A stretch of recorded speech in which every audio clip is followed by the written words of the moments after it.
সাগরে ঘূর্ণাবর্ত চোখ রাঙাচ্ছে। পশ্চিম মধ্য বঙ্গোপসাগরে ঘূর্ণাবর্ত আপাতত পশ্চিম মধ্য বঙ্গোপসাগর ও উত্তর পশ্চিম বঙ্গোপসাগরে অবস্থান করছে, আর তাতেই বড় বিপদের মধ্যে বাংলা। এর ফলে ওড়িশা উপকূল সংলগ্ন উত্তর বঙ্গোপসাগরে নিম্নচাপ সৃষ্টি হবার সম্ভাবনার কথা জানাচ্ছে আলিপুর আবহাওয়া দপ্তর। 10ই জুলাই বুধবার পূর্ব ও পশ্চিম বর্ধমান, বীরভূম, মুর্শিদাবাদ, নদিয়া জেলায় বজ্রবিদ্যুৎ সহ হালকা মাঝারি বৃষ্টির সম্ভাবনার কথা জানিয়েছে হাওয়া অফিস। বৃহস্পতিবার থেকে শনিবার পর্যন্ত কলকাতা সহ দক্ষিণবঙ্গের সব জেলাতেই বজ্রবিদ্যুৎ সহ বৃষ্টির সম্ভাবনা বাড়বে। এই নিয়ে আবহাওয়াবিদ সোমনাথ দত্ত তিনি কি বলছেন শোনাবো আপনাদের।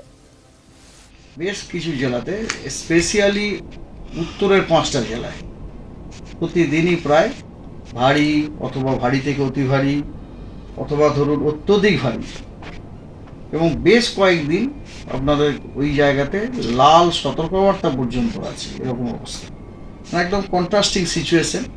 আপনারা দেখতে পাবেন এই সব আগামী 5 দিনের যে সতর্কবার্তা দেবো, সেখানে দক্ষিণবঙ্গে কোনোদিনই কোনো সতর্কবার্তা নেই, কিন্তু সেখানে উত্তরবঙ্গে প্রত্যেক দিনই সতর্কবার্তা। তো ডিটেলস হচ্ছে এইরকম: 9 তারিখ 10 তারিখ জুলাই নর্থ বেঙ্গলে বৃষ্টিপাতের স্পেশাল ডিস্ট্রিবিউশন হচ্ছে আইদার ওয়াইড স্প্রেড অথবা fairly wide spread. Wide spread হচ্ছে উত্তরের 5টি জেলা, ফেয়ারলি ওয়াইড স্প্রেড নর্থ বেঙ্গলের বাকি জেলাগুলি, এবং সাউথ বেঙ্গলে স্ক্যাটার্ড রেনফল, বিক্ষিপ্ত হালকা মাঝারি বৃষ্টি।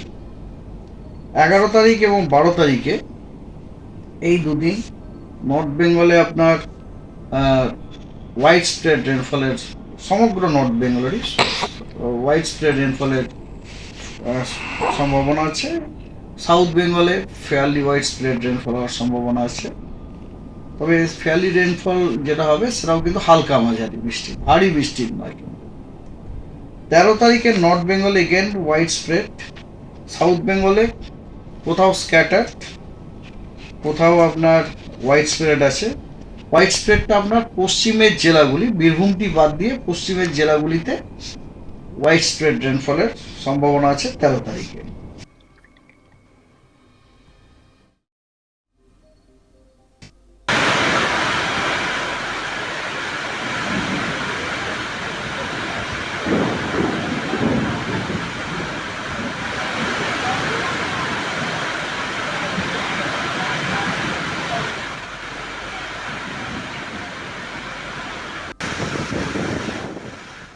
বুধবার উত্তরবঙ্গে বৃষ্টির পরিমাণ ও ব্যাপকতা আরো বাড়বে। উত্তরবঙ্গে ভারী থেকে অতি ভারী বৃষ্টির সতর্কতা জারি করা হয়েছে। প্রবল বৃষ্টি হতে পারে দার্জিলিং, জলপাইগুড়ি, আলিপুরদুয়ার জেলায়, যেখানে 200 মিলিমিটারেরও বেশি বৃষ্টি হওয়ার সম্ভাবনা রয়েছে। কালিম্পং, কোচবিহার জেলাতে অতি ভারী বৃষ্টির সতর্কতা জারি করা হচ্ছে। উত্তর দক্ষিণ দিনাজপুর জেলাতে ভারী বৃষ্টির সম্ভাবনা রয়েছে। বৃহস্পতিবারেও ভারী থেকে অতি ভারী বৃষ্টি সতর্কতা থাকবে আলিপুরদুয়ার জেলায়। এছাড়া দার্জিলিং, কালিম্পং, জলপাইগুড়ি, কোচবিহার জেলায় অতি ভারী বৃষ্টির সতর্কতা জারি করা হয়েছে। শুক্রবার দার্জিলিং, আলিপুরদুয়ার, জলপাইগুড়িতে ভারী থেকে অতি ভারী বৃষ্টির সতর্কতা রয়েছে। কোচবিহার ও কালিম্পং জেলায় ভারী বৃষ্টির সম্ভাবনা রয়েছে। শনিবার ভারী বৃষ্টির সম্ভাবনা রয়েছে দার্জিলিং, কালিম্পং, আলিপুরদুয়ার, কোচবিহার, জলপাইগুড়ি জেলার বিভিন্ন এলাকায়। চলতি সপ্তাহে উত্তরবঙ্গে দুর্যোগ হতে পারে, পার্বত্য এলাকায় ধস নামতে পারে, সড়ক যোগাযোগ বিচ্ছিন্ন হতে পারে, নদীর জলস্তর বেড়ে যেতে পারে, নিচু এলাকায় প্লাবিত হওয়ার আশঙ্কা রয়েছে বলেই জানা যাচ্ছে। ভারী বৃষ্টিতে দৃশ্যমানতা অনেকটাই কমতে পারে, টেলিকমিউনিকেশন বিপর্যস্ত হতে পারে, সঙ্গে কাঁচা বাড়ি ও কাঁচা বাঁধের ক্ষতি ও চাষের ক্ষতি হওয়ার আশঙ্কা রয়েছে বলে জানিয়েছে হাওয়া অফিস। কি বলছেন সোমনাথ দত্ত, শোনাবো আপনাদের। জলপাইগুড়ি এবং আলিপুরদুয়ার, নট আলিপুর, আলিপুরদুয়ারে অত্যধিক ভারী বৃষ্টিপাতের লাল সতর্কবার্তা দেওয়া হয়েছে 3টি জেলাতে, দার্জিলিং, জলপাইগুড়ি এবং আলিপুরদুয়ারে। লাল সতর্কবার্তা, অরেঞ্জ সতর্কবার্তা, হেভি টু ভেরি হেভি রেনফলের।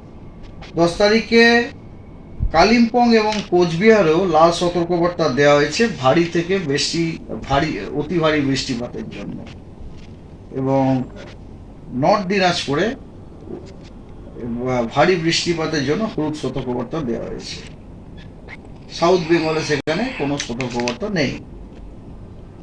11 তারিখে আলিপুরদুয়ারে অত্যধিক ভারী বৃষ্টিপাতের লাল সতর্কবার্তা দেওয়া হয়েছে, এবং বাকি উত্তরের 4টি জেলাতে ভারী থেকে অতি ভারী বৃষ্টির কমলা সতর্কবার্তা দেওয়া হয়েছে। সাউথ বেঙ্গলের কোনো জেলার জন্য কোনো সতর্কবার্তা নেই। 12 তারিখে দার্জিলিং, জলপাইগুড়ি এবং আলিপুরদুয়ারে ভারী থেকে অতি ভারী বর্ষণের কমলা সতর্কবার্তা দেওয়া হয়েছে এবং কালিম্পং এবং কোচবিহারে ভারী বৃষ্টিপাতে হলুদ সতর্কবার্তা দেওয়া হয়েছে। দক্ষিণবঙ্গে কোনো সতর্কবার্তা নেই।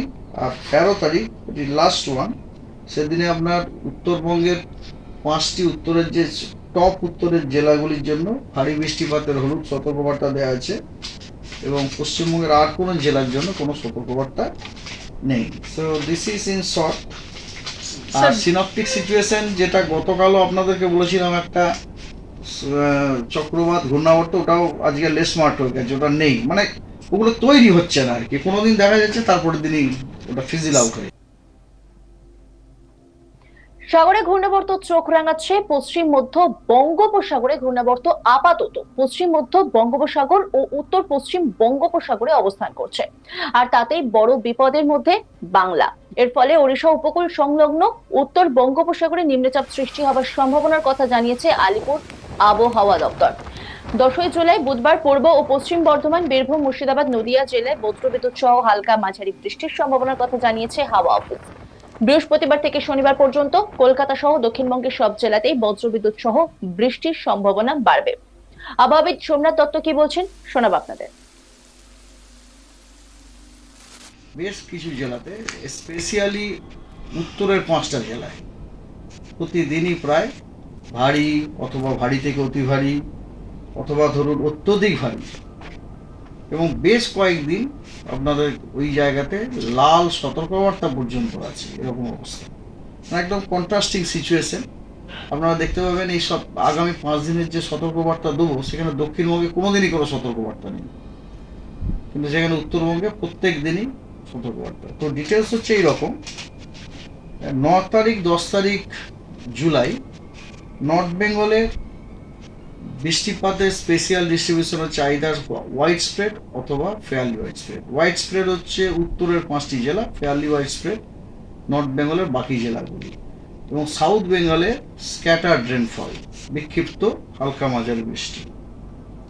11 তারিখ এবং 12 তারিখে এই দুদিন নর্থ বেঙ্গলে আপনার হোয়াইট স্প্রেড রেনফলের, সমগ্র নর্থ বেঙ্গলেরই হোয়াইট স্প্রেড রেনফলের। নজর রাখুন আজ তাক বাংলার ইউটিউব স্ট্রিমিং এ।